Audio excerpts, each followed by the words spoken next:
Hey guys, and welcome to this video. Today I want the value of this expression. Parentheses 2 power of 2 plus 1 plus 3 times 4. According to the rules of mathematics PEMDAS, we must solve this math expression in this way. First parentheses, then exponent, then multiplication and division, and then addition and subtraction. As we know, multiplication and division are equally important, and addition and subtraction are equally important. Now we have one parenthesis here that we have to solve it first.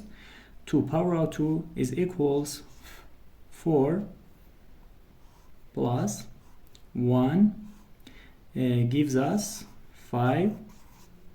Now we have 5 plus 3 times 4.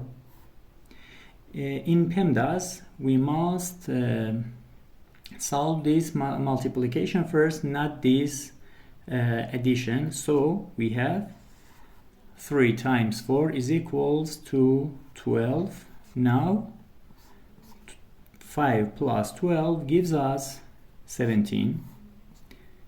The final answer is 17. Thank you for watching.